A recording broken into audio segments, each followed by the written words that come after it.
Good morning, everyone. Welcome to the Bridge Builders of Diversity, where we're bridging the gap between the typical community and the disability community. So it's February school vacation for those of you who still have school-age children. What are you doing during February vacation? I bet you're getting caught up on doctor's appointments. Yeah, we've had a couple of those. One was like 3 hours long, the eye doctor. I always hate going to the eye doctor, not because of him, but it always takes so long. I feel like they triple book everybody. Everybody has to have their eyes dilated and their prescriptions checked, which is a little hotter with younger kids. So I understand why it takes so long, but really. So one morning we were gone for like 3 hours, from 8 a.m. to 11. Yeah, crazy. So what do you guys do? Put the comments down below. What do you do during your school vacations with your special needs children? But it's doctor's appointments. My son had Special Olympics, so we went to Special Olympics. That was fun. He got to bowl and see his best buddy. He now that he's older, he FaceTimes his friend. They talk almost all night long, which is nice. They kind of do this parallel play where they both have Down syndrome. So they're both on the video. Occasionally they interact, but they're kind of like doing their own thing, kind of like how younger children play. Independently, may engage a little bit, but kind of do their own thing in play. They're still at that stage, so they got the technology thing going on, but they kind of do their individual thing. Occasionally, like, hey, crazy back and forth. So they engage a little bit. They do their own thing. They're showing each other stuff they're doing or dancing or whatever. So it's kind of funny. But I'm glad he has that connection with his buddy where they can talk, because a lot of special needs children don't have those friendships outside of school where they can talk to a buddy for hours like a typical teenager does, where they're texting or FaceTiming or whatever they do today. But like when we were kids, we called on the phone or we met up on our bikes or whatever. So I'm glad he has that connection to have. It's important. So what else have you done during February vacation? Gone out to eat with friends, had people over, sporting events. He wasn't feeling too good yesterday. Out of nowhere, he started getting this weird cough. Today, he seems better, thankfully.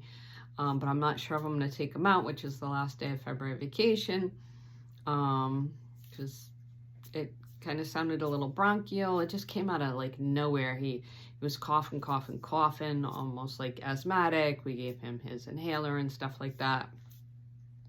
And even all the rest of the day, he had this weird kind of cough. It's almost started off like a tickle, and then it really was deep and bronchial like. So I might just keep an eye on him today, but he seems fine. So maybe we'll just give this morning a little bit, and if he seems good, then maybe we'll go out. But he was dry heaving and everything, the poor thing. So, but he had no fever or anything, so it might have just been a weird thing. But he seems to be doing much better today.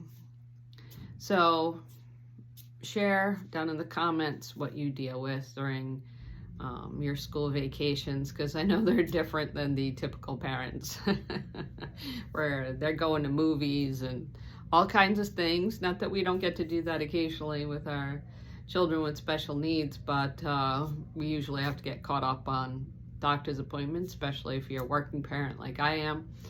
I'm also a single parent, so I got the double whammy, single parent and school vacation duties. So tell me how you manage all of that, because it can be complicated. My son's older, so it's a little easier.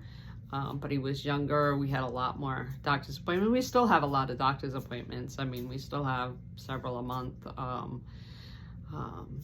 But I try to manage that. Thankfully, I work a rotating schedule and I get out at 3 o'clock in the afternoon. So sometimes we can squeeze them in on after work or on a day off. Some of the specialists are a little complicated because they only have in-clinic days, so if it doesn't fall within my rotation days off, so it can get a little complicated. So tell me down below how you manage that. Might help other parents managing their kids, or parents who are newer, or caregivers who are newer to this world.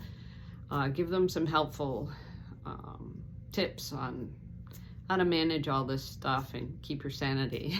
So keeping your sanity, go for walks, have somebody watch your kid for 20 minutes so you can go walk around the neighborhood.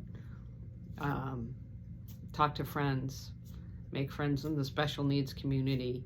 Like my friend's best buddy, me and the mother connect, so I have somebody I can call if we're friends anyway, but like if something happens, like school issues, or the forever battling people for your children's rights. So I have somebody to sound that off with. So, make friends in the community.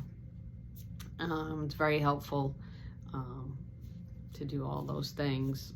There's also other nonprofits out there that like Rights Law, not that I'm promoting anybody or anything, but it was very helpful reading their books and everything, helping me get prepared for IEPs, especially when he was younger.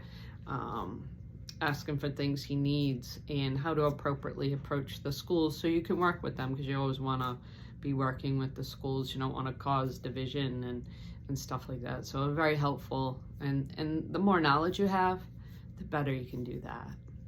So again, like, share, subscribe to our channel. I'll also put a link in our video to Roberta and I's TED Talk, and look forward to hearing your comments below and helping other parents out how to navigate school vacations. All right. Peace out, guys. Love you.